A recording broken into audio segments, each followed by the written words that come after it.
Welcome students. Today we are going to start session 2 of chapter 5, Introduction to Euclid Geometry of class 9th Mathematics. So this is the last session, and I already told you that this chapter is only for understanding, not for assessment. Okay. So let us start. Today we are going to complete two exercises of this chapter. So let us start with the first question. Which of the following statements are true and which are false? Give reason for your answer. So first bit is only one line can pass through a single point. So this is a false statement because we know that infinite number of lines can pass through one point. Okay, so see this diagram. So like that infinite number of lines can pass through this point P. Now let us move toward the second bit. There are an infinite number of lines which pass through two distinct points. So this is also false because we know that only one line can pass through two distinct points. Okay. And next third bit, a terminated line can be produced indefinitely on both the sides. So this is a true statement. In postulate number 2 we have seen that this is statement that a terminated line can be produced indefinitely in on both the sides. Okay, so this is the diagram. Next, if two circles are equal, then their radii are equal. So this is also a true statement. Why? Because if two circles are equal, then if we coincide the two circles, then they will be coincide exactly with each other. So that means the radii are also equal. Okay. So things which are coincide with each other are equal to each other. That axiom we can use here. So according to the axiom number 4 of Euclid, that things which coincide with one another are equal to one another. If if we superimpose the region bounded by one circle on the other, then they coincide. So their centers and boundaries coincide, their radii also will coincide. So radii are equal. Now fifth bit, if AB is equals to PQ and PQ is equals to XY, so that then AB is equals to XY. So here we can use the axiom number 1. So this is also true statement. If things are equal to the same things are equal to each other. Okay. So now let us move towards to give a definition for each of the following terms. Are these other terms that need to be defined first? What are they and how might you define them? So parallel lines, the first is parallel. So you are going to define a parallel line, so you have to identify the in the definition of parallel lines कि कौन सा term उसमें हमको पहले define करना है. So which term we have to define first. Okay, so this is the definition of parallel lines. You can define in other way also. Two lines in a plane are said to be parallel if they have no point in common. Okay, even you can define in other way also. Two lines never intersect when they indefinitely in both the directions. Okay, so here in figure x and y are said to be parallel because they don't have any common point. So the term point is undefined here. So according to our definition, the point is undefined. Perpendicular lines, two lines in a plane are said to be perpendicular if they intersect each other at one right angle. So this is the definition, and here the terms like right angle, okay, and is not defined. We can also say that plane is also undefined. Okay, तो यहाँ पे इसमें से कोई एक हमको यहाँ पे term लिखना है जो undefined है. That is, I am writing one right angle.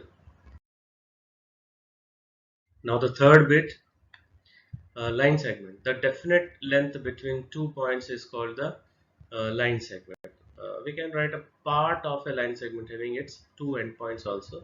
Okay, so in this figure, the definite length AB is line segment and represented by AB. The term defined, the term definite length is undefined, and the radius of a circle, the distance from the center to a point on the circle is called the radius of the circle. Okay, center से कोई भी point ले लो circle में, that is यहाँ पर figure में A है. So OA is the radius of the circle. So here distance, point, all these are undefined. Even center also is undefined. Next, square. Square is a rectangle having same length and breadth. So here rectangle is undefined. Length and breadth is also undefined. We'll move towards the third question. Consider two postulates given below. Given any two distinct points A and B, there exists a third point C which is in between A and B. There exist at least 3 points that are not on the same line. Do these postulates contain any undefined terms? Are these postulates consistent? Do they follow from Euclid's postulates? Explain. So first of all, there are so many undefined words which should be knowledge. They are consistent because they deal with two different situations. That is the first one. Postulate 1 states that given 2 points A and B, there is a point C lying on the line in between them. Postulate 2 states that for given 2 points A and B, we can take point C not lying on the line through A and B. See the diagram? But these postulates don't follow Euclid's postulates. However, they follow axiom axiom Euclid postulate 1 state as through two distinct points there is a unique line that pass through them. First Euclid's का first postulate में जो axiom दिया हुआ है, so ये follow करता है वो. So now let us move toward the fourth question. मैं फिर से बता रहा हूँ, there will be no question will come in your examination because this chapter is not for assessment. Okay, so this is fourth question. If a point C lies between 2 points A and B such that AC is equals to BC, then prove that AC is equals to half of AB. Explain by drawing the figure. So let this is a figure and C lies between A and B and AC is equals to BC. Okay, so now we are adding AC to both sides. So we have seen studied one axiom that when equals are added to equals, then the wholes are also equals. Okay, so AC plus AC will become 2AC and BC plus AC will become AB. Why? Because BC plus AC coincide with AB. So now divide by half. So here also we can write the last axiom that if equals are halved, then half the same thing, then they are equal to each other. Next, question number 5. In question number 4, the previous question, point C is called the midpoint of line segment AB. So prove that every line segment has one and only one midpoint. Okay, so here C is the midpoint of the line segment AB such that AC is equals to BC. So I am going to take two midpoints. So मान के चलते हैं कि इसके दो midpoints है. Okay, C and C dash. So according to the question number 4, we'll get AC is equals to half of AB and even AC dash is equals to half of AB. Now the two things are equal to the same things, then they are equal to each other. So AC is equals to AC dash. This is possible only when C and C dash coincide. That means we have same midpoints. Hence every line segment has one and only one midpoint. Okay, now we will move towards question number 6. If AC is equals to BD, then prove that AB is equals to CD. So what is given? AC is equals to BD.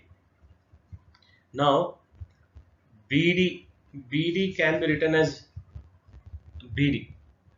AC can be written as AB plus BC.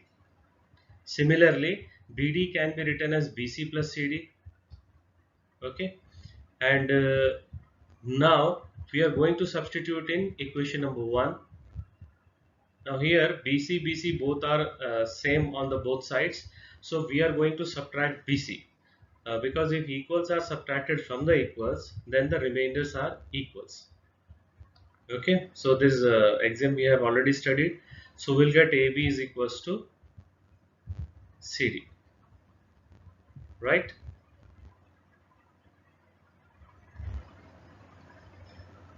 Next, the last question, why is axiom 5 in the list of Euclid's axioms considered a universal truth? Note that the question is not about the fifth postulate. This is related to Euclid's axiom. So the whole is always greater than its part. That was the axiom. So while explanation also, I already told you that about the example of classroom. ठीक है, ninth class जो है वो school का एक part है, part of school, and school is always greater than its all part, चाहे वो बायो लैब हो चाहे कंप्यूटर लैब हो. Okay, right. So Euclid's axiom 5 states that the whole is greater than the part. Since this is true for anything in any part of the world, so this is a universal truth. So now we will move towards exercise 5.2. How would you rewrite Euclid's fifth postulate so that it would be easier to understand? So already Playfair axiom है हम लोग के पास, so that you can write. So there are several easy equivalent versions of Euclid's fifth postulate. Playfair's axiom is one of the other equivalent versions of Euclid's fifth postulate, which is easily understandable. According to it, for every line L and for every point P not lying on L, there exists a unique line M passing through P and parallel to L. So in below figure, all the lines which passes through P, okay, all the lines which passes through point P, so many infinite number of lines are passes through P, but the line M is only parallel to line L. Okay, right. So does Euclid's fifth postulate imply the existence of parallel lines? Explain. Yes, because uh, Euclid's fifth postulate is valid for parallelisms of lines, because if a straight line L falls in two straight line M and L, okay, such that the sum of the interior angles on the one side of a L is two right angles, that is 180 degree. If suppose this angle and this angle, the sum is 180 degree, then according to fifth postulate it never intersect this side. Okay, इस side में वो intersect नहीं करेगा.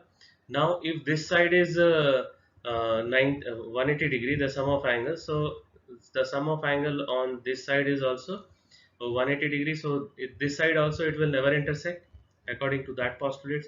So therefore they will not meet on the other side also. So the lines M and N never meet and are therefore parallel. Okay, so this is the last question of the exercise, and we have completed the exercise. So that's all for today's session. Thank you very much.